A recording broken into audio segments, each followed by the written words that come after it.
Hello, everybody, and welcome back to more BTS America's action. We're in the 4th edition. It's day number 2 as we still work our way through the first round of coverage. I'll show up the bracket right now. Yesterday, if you weren't around, we saw T-Show upset Fire to make their way into the second round, and then we witnessed Animal Kingdom get the best of Evernova to secure their place against T-Show. Now this means we're going to be moving down a couple of slots, and it's going to be Infamous versus Voidboys. Should be a pretty good time. KotLGuy, of course, going to be your point caster through the adventure, but I'm not going to be going at it alone. I got my good buddy RyuUboruZ back by my side. Alan, how you doing, my friend, and how's your day been? Oh, it's been great. Obviously, we've probably been both looking at Twitter a lot, looking at all the not StarCraft. I was going to say how MVP kind of won, and I was hoping that they had the Dota 2, Twitter account yet. They still don't have that. Maybe it's time that they finally get one because their Dota 2 team has come online and finally winning an event here. It's just very impressive stuff so far today.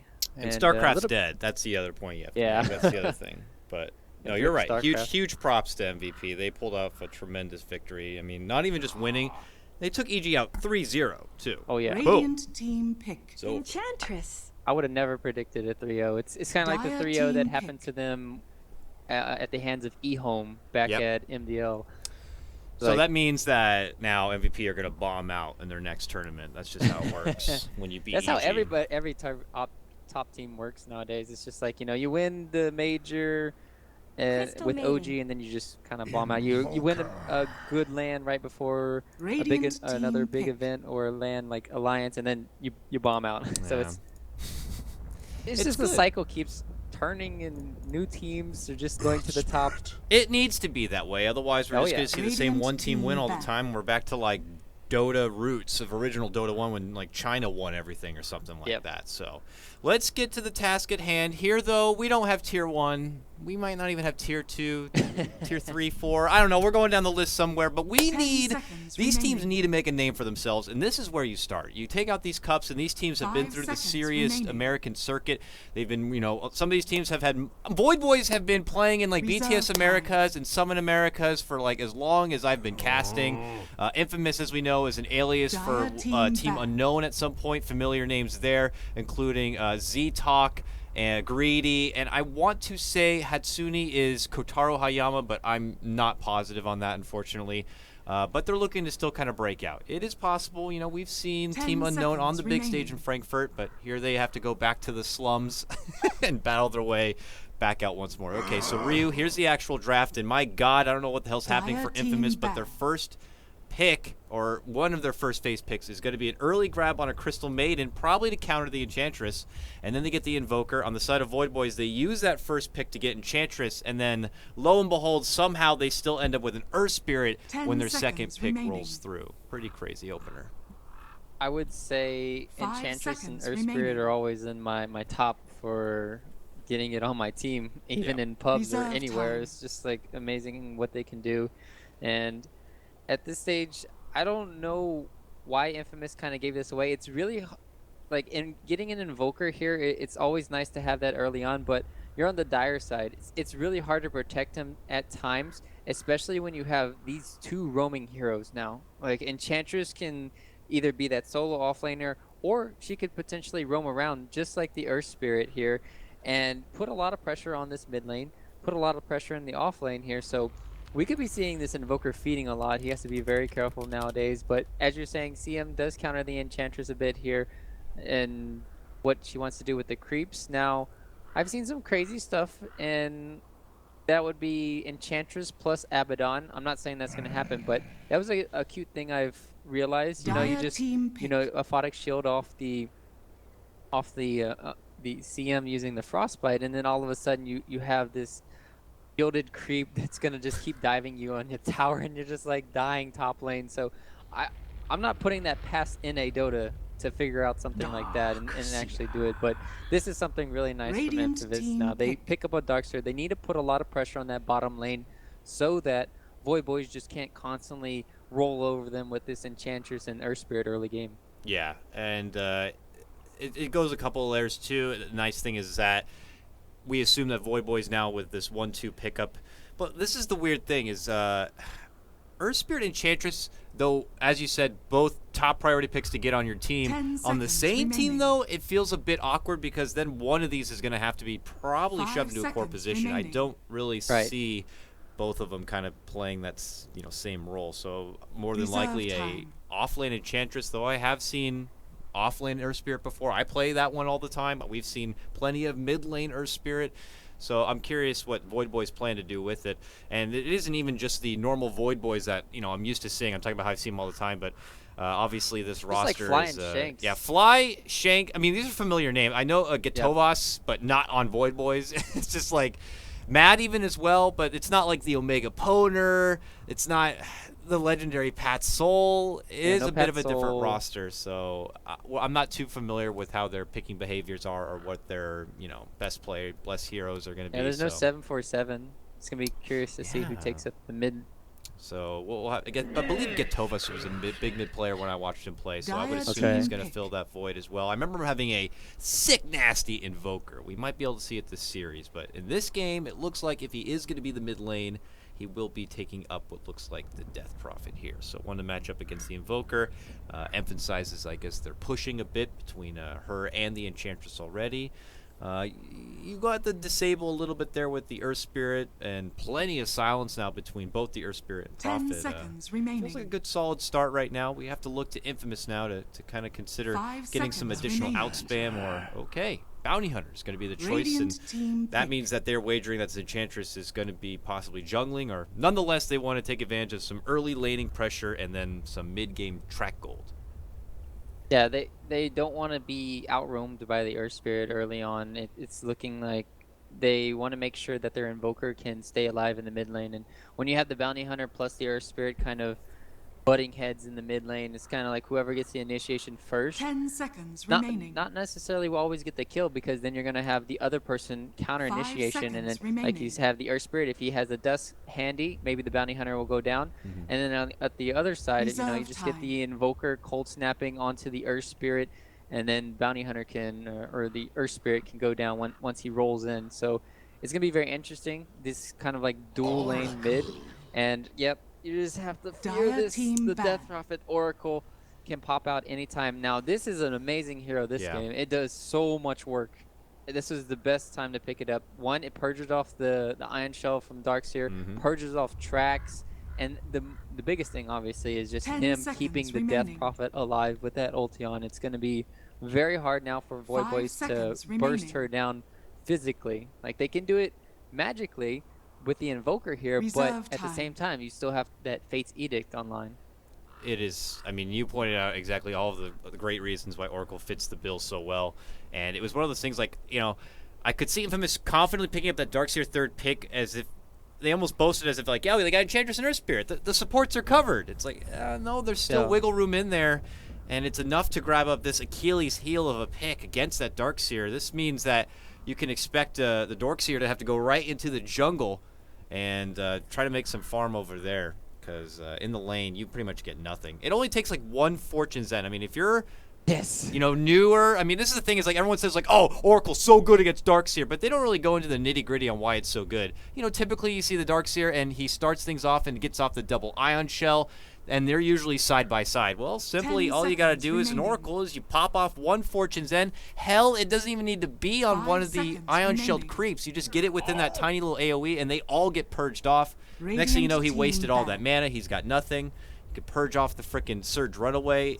You might as well just not be in the lane. It's just out of control, but Ban's out he ain't now. Running back to base, he's dead. Yeah, it's go to the jungle and make that work. But when you're running to the jungle and you got an Earth Spirit also on the other team who's going to be like staying in the dark, staying off the radar, I feel like this Darkseer is not going to have anywhere safe to go. We'll have to see where he's going to find a will and a way. But we go into the final phase right now. Infamous rid of the Gyrocopter core, which could fit the bill pretty nicely here for Void Boys. Void Boys with the last ban. Have to look to see what Infamous they're going to be ridding of here now, and it also looks like they're saving their one position for the final grab, so we'll have to see what they decide to go for. I like the idea of, I was going to say a Jug, but Jug had been banned, and now another top pick, Sven, going to be gone. Yeah, there's not too many carries left that I was kind of thinking about. Yeah, Jug, Ursa was probably the biggest thing. It was banned out first phase. There was Obviously, we've seen a lot of Syllabear. And then we have the last phase ban here for Gyrocopter and Sven here. This is not many big core heroes to really think about left. It might have to be something... Like, would it be crazy if they just went like a Queen of Pain or something like that instead and didn't no, go... No, it's just too much intelligence. They need some physical DPS to bring down... Remaining. Okay. So, Radiant yeah, never in a team million years you're going to think of a Chaos Knight when there's no Wisp in the game. Yeah. But there's also a CM. So the good pairing heroes with Chaos Knight are CM, KotL, and Wisp. You need some kind of mana regen or at least 1 or 2 Arcane Boots users. Else the Chaos Knight is absolute garbage because he needs to have that mana. That's the biggest problem with the hero is mana early on and then trying to gank around the map. So it's kind of, it helps out a little bit with the Crystal Maiden on the team. And then let's think about it. The Ghost, they'll 5 seconds pop remaining. the ulti. He'll pop the Phantasm. It'll soak up a lot of the damage. But the problem is, now they get the counter pick. That's the big thing. So Ember Spirit here, oh man, that's going to be very difficult now. I would say Void Boys have outdrafted Infamous like 75-25 right here. Okay. Yeah. Pretty handily because just because the Ember Spirit, he can counter out the CK, obviously with Illusions here. We talked about the DP, the Oracle, and the potential roam early on from Void Boys is so scary. So we're going to have to see how much work this Bounty Hunter is going to do in this early stage in keeping Infamous basically in the game. I think you summarized it pretty damn well, and I would agree with you. Void Boys seem to kind of dealt their wonderful hand right here of a draft, but it is going to be coming down to the execution, and this is obviously not the traditional Void Boys lineup we're used to seeing. Some guy posing as Pat Souls even in the chat right now talking about how he didn't even like the team, so there's obviously some sort of something going on, but nonetheless, with this kind of spread of heroes, as long as they're able to execute, it shouldn't be too much trouble. And for Infamous, yeah, a lot on the Bounty Hunter to kind of pull out the track gold here for all of them to kind of swell up. One nice little perk, you know, with the Chaos Knight. Yeah, it's going to be a la carte, if you will, without the Wisp.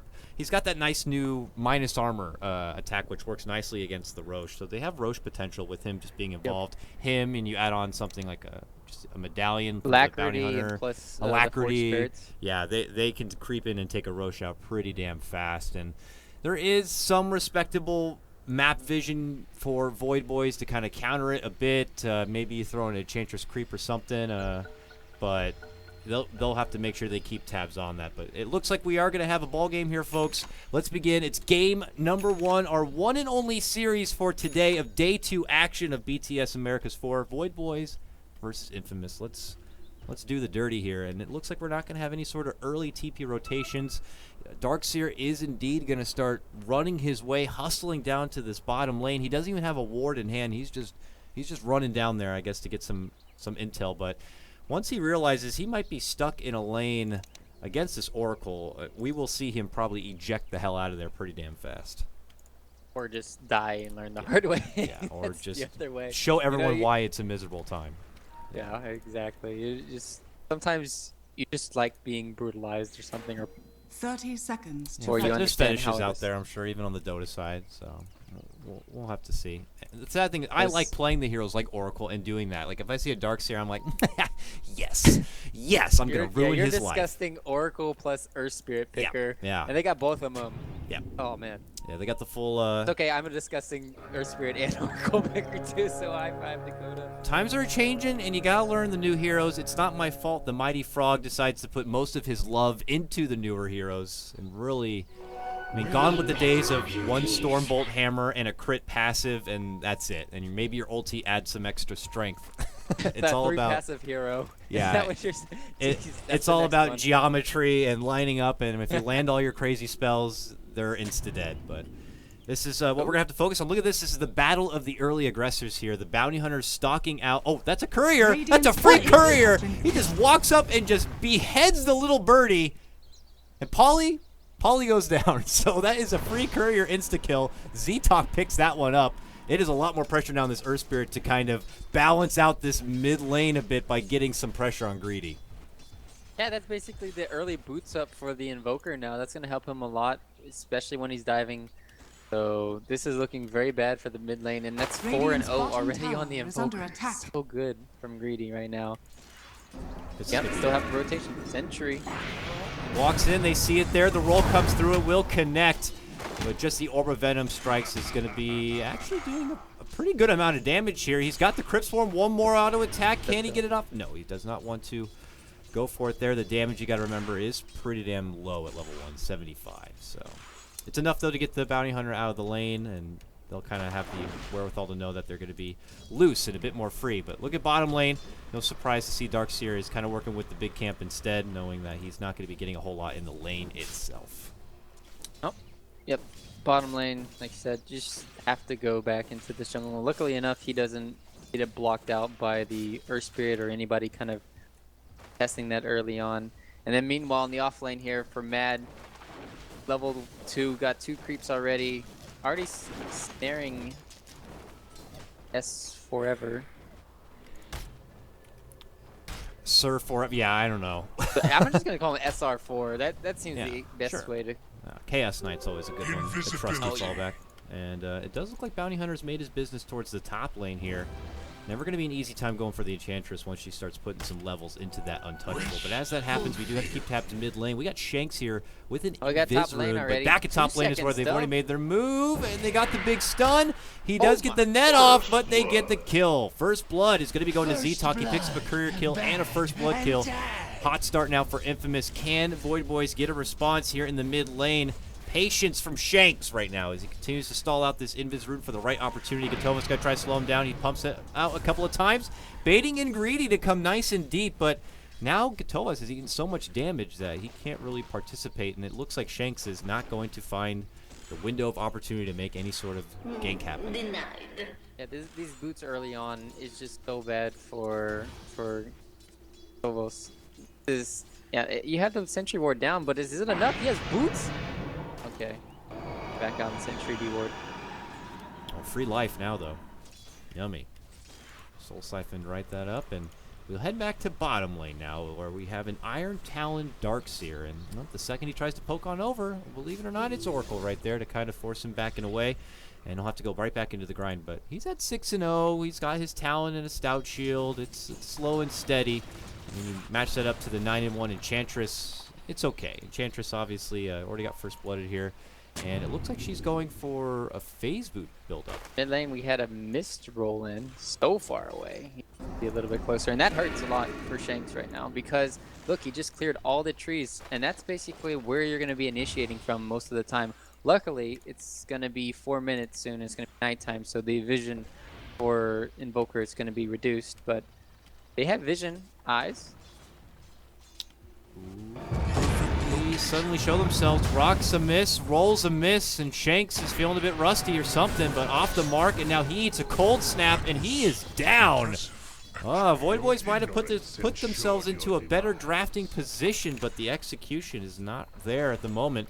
A little flub here, they stubbed their toe there. Next thing you know, they've lost the career, they lost the first blood, and now mid just seems like a place where this Earth Spirit is not going to be able to make some kills happen right now. Unless he gets even more help, it's going to be very difficult. Yeah, he's like on tilt from that first career kill. I heard him a lot. And yeah, rotation in the bottom lane. They had a sentry down, Fly harassing a lot, but AZA back in the bottom lane. Let's see if it works out for them this time.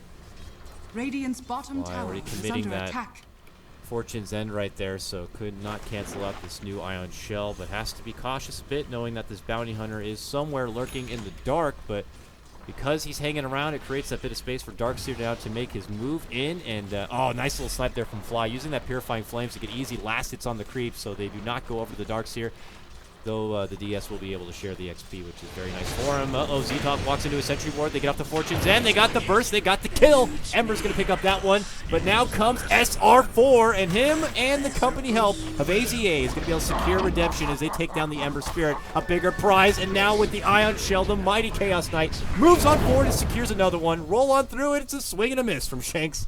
But man, this Chaos Knight now bumped up as ever. Infamous off to a hot 4-1 start. Yeah, I'll be surprised if they don't even rotate lane, maybe. Just because it's really hard for him to go top lane now with this Chaos Knight against that Enchantress, just because he has so much on the Untouchable. But see, this is a really good play. He has the Mango. He knows he can rotate. They should be ready for this. Oh, a little bit of that slasher flavor coming in, and they just manhandle the little lady. Death Prophet is down for the count. They do not suspect the Roman Chaos Knight. That mango paying off there puts Infamous ahead now 5-1. And this Bounty Hunter already level 4. Imagine once the track starts coming online, this could go from bad to worse for Void Boys real fast. Yeah, just look at the ward here in the mid lane. It scouted him out, rotating in, but Shanks completely whiffed once again on his spells. And this is not... have to hit your spells when you're playing Earth Spirit at this level. Yeah. I mean... not going to get any kills. Or save anybody at that point. That would have helped. Unfortunately, don't know Shanks' history with playing the Earth Spirit, but it does take a couple of plays to be able to kind of get the hang of it a bit. You could see Exhibit A when Puppy played it for the first time at the Shanghai Major. Even he missed that first roll in towards the mid lane and fed over the first blood. But, you know, for all we know, Shanks could be a pretty decorated Earth Spirit player, and unfortunately is just a little off his game here in game number 1. But he definitely needs to pull it together. There is a good second peeking window for Earth Spirit, but yeah, top lane, we're already watching action here. A good pullback onto Mad, and it's Greedy who secures the kill with a nice Sunstrike there. Good team coordination coming out for Infamous already. And, well, it's just all across the board going their way. You'd think that with their weakest lane being this Darkseer on the bottom, even he is not doing too shabby. 22-0. He's already level 6. He's got his headdress, soul ring, good to go. I mean, it's not the craziest, best Darkseer game ever, but you would not think that this was a Darkseer game where he was stuck against an Oracle. They already have Midas on the Invoker. That's the scary part here. Starting to get up those levels, and they have the initiation finally mid lane. Oh, once again, another miss, but he has the stun. Shanks, oh, thank goodness he sidestepped that. It would have been like almost an insta-kill for him. Will they finally get Greedy down, though? They will not!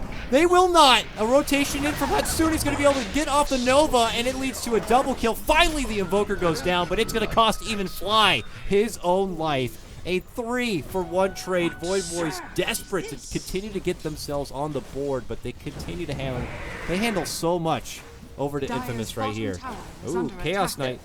Gotta be a little bit careful there. Eat some extra impetus damage, but he will be good. We look at the net worth, and not a surprise to see that Infamous are in firm grip of this early game right now. Over 3K of net worth advantage their way.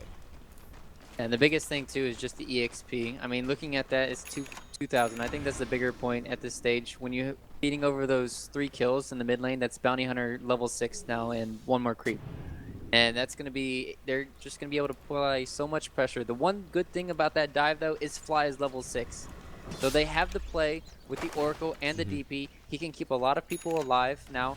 So not everything went wrong for Void Boys in that mid engagement.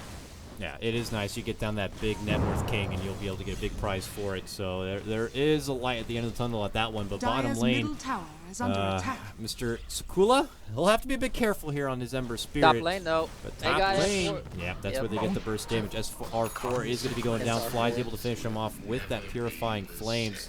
He's got up to level 3, and that's where it does some good hard-hitting damage. 270 damage. I saw the smoke gang going top, and yet I just wanted to look bottom lane too, because yes, here we go. They finally make their move, but he is going to be a little bit slippery. They have track, though, as you can see, so they'll be able to kind of keep eyes on him. And this is probably when Infamous are going to want to turn it up even more so than they already have already.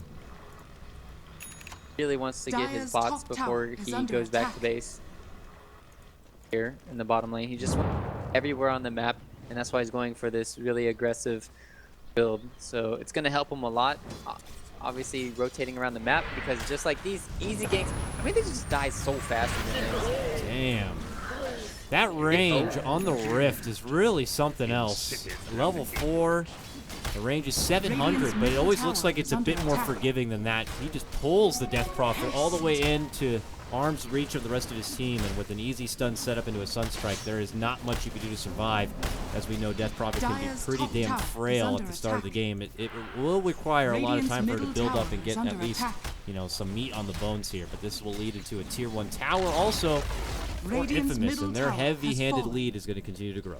Dire's top tower. The worst part is it was a track kill too, going to 3 of the heroes, and that's the biggest thing about Bounty Hunter that's deceptive. This game they have Darkseer, so he's going to be going for that mech, but once he starts getting that track online, it's just a matter of time. It's like if you get 5 track kills, he basically has mechanism online. So it's gonna be very interesting to see what he goes this game. He's obviously going for an earn right now. It's gonna help out a lot against the cold snap. When people are chasing away, it'll help too if somebody's like frostbitten or, you know, the freezing field combo, making sure that nobody is gonna be. So it's not bad. It's just gonna be very interesting to see what he goes after that. Dire's top tower is under attack. Top lane Mad has been working at this tower. It looks like he will be able to take it away. Crystal Maiden was around, and they might scout out for her inside the woods here, but she is going to be able to TP away from trouble. The rest of Infamous have been working on their own Tier 1. This is going to be their second Tier 1 tower grab up here in the bottom lane, and their push continues here, looking to force Void Boys back from their own bit of pressure, where Gatovas is trying to make work here in the mid lane. Yet to put a point into Exorcism. It's a bit too soon, being only level 8. So the XP is a bit starved here for Void Boys as it is. But look at this. A flank rotation is coming in for you from behind. Don't set up B there. Tier 1. Oh, this is so bad. They're so thirsty for it. But look at this. They make a hasty retreat, heading up more north and away. They see the momentum coming in from Infamous, and they are looking to avoid confrontation right now. But they're surrounding them. They make their move in, but it's going to be Bounty Hunter away from home and quickly picked off. Do they still want to fight this? Void Boys do. There's the ulti. He only gets one friend to work with, and a quick ult does come out. Mad, though. Oh, pulled back under huge pressure from the Crystal Maiden ulti. It does a wealth of damage there, but not enough for any extra blood. They only take down Fly. The one Oracle falls, and they're looking to get a hold of Mad right here. Enchantress, the fastest hero in the game, is going to be able to swiftly make a retreat, while Ember Spirit will be able to use those boots of travel and make it back to base. It will be a 1-for-1 trade between both sides. That could have been a lot worse, though, if either team kind of positioned themselves a bit more awkwardly. Yeah, if they had DP ulti, it has silence too. It'll help out a lot of the team fights, and that was just the most amazing play from OS4. Could be in trouble here if somebody can catch up here. He's got the armlet though. You need to be a little bit careful here. He's gonna turn it on. Easy turnaround, 2 seconds. Done. Oh. All right, you need to check items before you do that play. I wasn't even ready for the armlet though. That was muscle flexing right there, and yeah, that was obviously a bit of a lack of respect for the new shiny armlet mid lane. This roll will connect. The follow-up stunts there, and Lady Crystal Maiden will go down and shatter apart just as fast as she approaches the lane. So a good support pickoff will be there for the Void Boys. They'll take what they can get. And by that also being this Tier 1 in the mid lane. This will be their second Tier 1 grab, while Infamous are now making their move for their final Tier 1 tower. At the top lane, looks like it should be an easy one at that. This will stack this Invoker even more so. He already has the Midas, he already has the drums. What do you wager would be probably his next best grab here? Is it? I've seen some go right for Boots of Travel at this point. I've seen others, you know, build up for the Agnum Scepter right away. I know you to be a big Invoker player. What would you think would be his best interest in this one? Kind of difficult to say. I really do like Boots of Travel here. Radiant's top tower. I would really like to, just because they have, you know, it's so easy to go around the map and TP to places. You know that the Ember Spirit already has his Boots of Travel, and what you want to do is you want to help either split push or just join team fights, and it helps out so much when you have the Boots of Travel midnight. You got the Searing Chains on Z-Talk, and he's going to be going down pretty easily here. And feeding over these kills helps out a lot to the Void Boys. Maybe it's just a CM here and there, maybe it's just a Bounty Hunter, but they're still getting information, and they're just kind of getting back into this game. Getting, as we talked about, just getting these levels up on the DP is helping out so much. He has the Exorcism. Once they get that silence on board, they could easily turn the team fights around. Yeah, that goes up, and while that's even happening, Ember can continue to participate in the fights. He's only going to get better as the game does go on here, and you know, it's not every day you see the Ember versus Chaos Knight matchup. My instincts would tell me that Void Boys do have this if this game, for whatever reason, is to be pushed later on. But is that even in Void Boys' interest? Because they built their draft so much to be heavy in the push department, rather. I might have to hold that thought, though, as there's a potential skirmish breaking out here. Fly's in trouble. He could be caught off from both sides, but he's quick to make his retreat. Kick stun. Making the move right away for AZA. Can they get rid of the Darkseer right out? He's able to kind of shrug it off, though, with that mech. He lives on, gets the vacuum wall down, and now a pullback comes out from SR4. Not going to be enough to get the finish fly. Uses the false promise on himself. That leaves KotLGuy all alone, and Death Prophet will fall. They want more blood. The next track's going to be coming out. They're looking for Mad. They get the freeze. There's the pullback, and Mad's going to be in trouble as well. 4, or make it 3 rather, all day. A couple of tracks, and now it looks like Infamous can even follow it up with a tier 2 tower. Void were able to get a couple of nice pickoffs, but after that, and then this Infamous fight, it looks like it might have been all for nothing.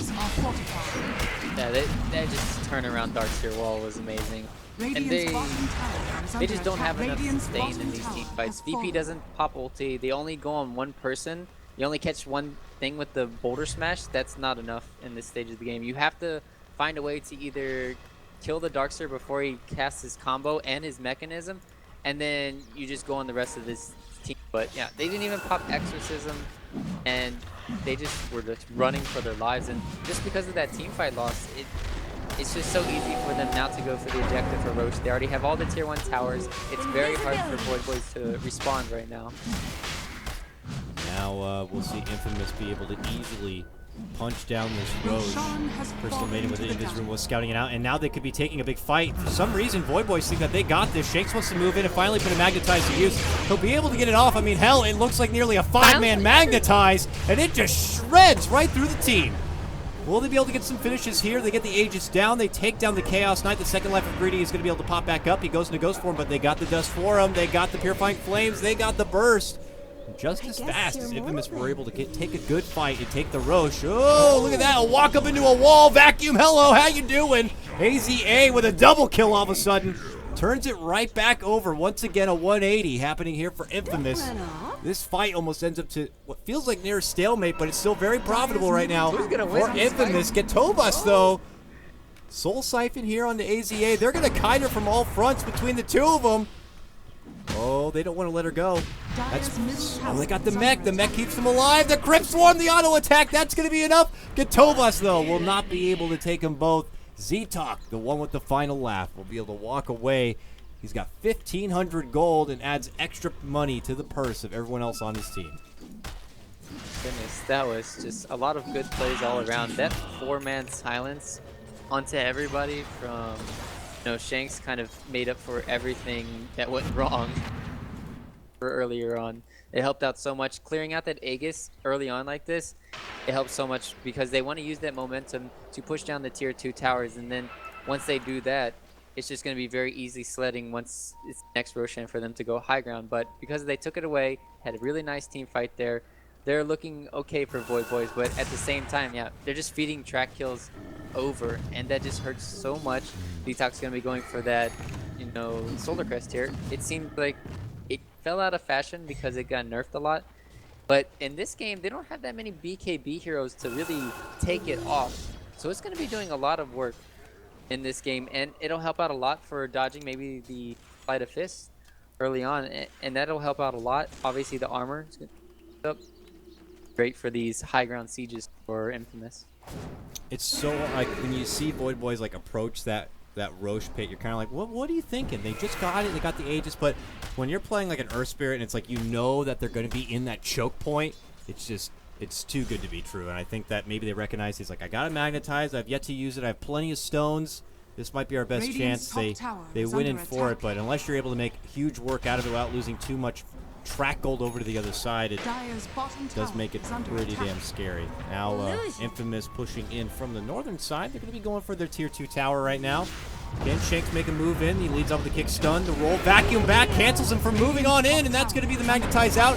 He tries to get off a bit more. They force out the false promise, and he will work a bit against the 3. They have certainly bursted out enough damage that he will be popping at the end of that false promise here, but for everyone else on Void, they might have to reposition and step back. Z-Talk with a double kill.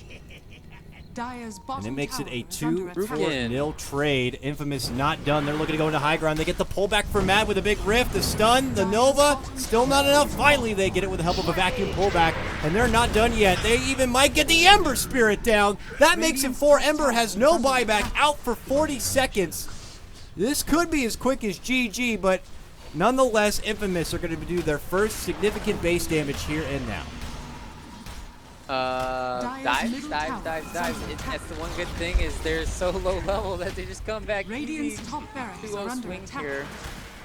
But nope, not easy. 2-0. Dire's 2-2, bottom nice tower vision. is under Once again, attack. this track is just giving them too much vision, too much leeway, and the reality with Rift, like you said, it's just so easy for them to pull back. You get all this Radiant's extra top movement barracks speed, has fallen. and then all of a sudden it feels like it's Radiant's 1,000. top barracks It's has fallen. same distance as a blink dagger almost, and it's very scary how much SR4 has been able to get all these pickoffs and Raxes. Void Boy's down, but not out at this point. Still looking to hold on, but it is safe to say this was not the plan they had in mind, and I almost wonder if they're going to have to fall back for what would be like plan B. And would that be just kind of hoping to stall things out and have their Ember Spirit farm up a bit? He's trying to finish out his Battle Fury. He's already got the Perseverance complete here, but he definitely needs more time. It's just, I don't foresee Infamous really letting him have that time at all. They have the kind of the lineup where they can kind of just go. As Greedy makes his push back here through the bottom lane, the rest of his team have already smoked up, and it looks like go is the plan in mind. They head down this mid lane with another good pick and team fight here. It could be the game. Ooh, they're stalking him. There's a pull. It's on 3. The wall catches 2. Kick stun. They try to slow him down or turn around Magnetize. Shakes continues to dance inside the wall a bit. It's up the urn, but, you know, maybe with a couple of more recharges on this Magnetize, he can't get the Darkseer down. It does not look like it'll be happening, however. Ember on the other side, now down with no more mana. It's going to be a double kill already for SR4, and this could be the beginning of the end for Void Boys. Already hustled back up inside their base, but not being able to make it too far. SR4 gets a Rift pullback, gets the stun, slashes him down. Now wants to get Shank's beautiful body block, prevents the roll back to the fountain, secures him a triple, a mega kill for Z-Talk, and that might have just been game number 1 for Infamous. They're just like, get the hell out of my game, right? This is, oh, man, he's just using it on the tier 4 towers. He has his heart regen. It's nasty right now what's happening to these tier 4 towers. They just got too far ahead with the track golds, and they didn't get enough farm on their Ember Spirit, and DP died too much in mid lane. Their draft had a lot of potential. It's just, it looks like they were off kilter ever since that courier snipe early on. They just did not have the right move. Didn't hit the right plays. Very disheartening to see when you get a draft like this and you feel like, hey, we outdrafted them. Even both thought that they kind of got outdrafted here for Infamous, but when you go back to the second game, how are you even supposed to approach it when you're like, all right, well, it's not our draft. It has to be our play, and it's just going to be very hard to see how they deal with this. Maybe they just need to ban out that bounty hunter so they don't have this, you know, crushing early game situation where you're like, well, what do I do? Yeah. And again, I obviously don't know if Shanks is a traditionally more of a formidable Earth Spirit player, but this was a very difficult Earth Spirit game for him. I don't know if it's, you know, the sake of we got to get the hero because he's out there and available, even if we don't know how comfortable we are with it. But nonetheless, if they do plan to go for it again, you know, hopefully the rust won't be there and they'll be able to perform, right? Because unfortunately he was a non-factor in the early game. And I guess you can give a lot of the credit to, like you were saying, Z-Talk and the potential of that bounty hunter early on. So a wonderful performance already from Infamous here. We'll have to see, though, in game number 2 if Void Boys are going to be able to bounce back and take it to a 3-game series or not. We'll cut to a break now. When we return, it's going to be game 2 of Void Boys versus Infamous in the BTX Americas 4.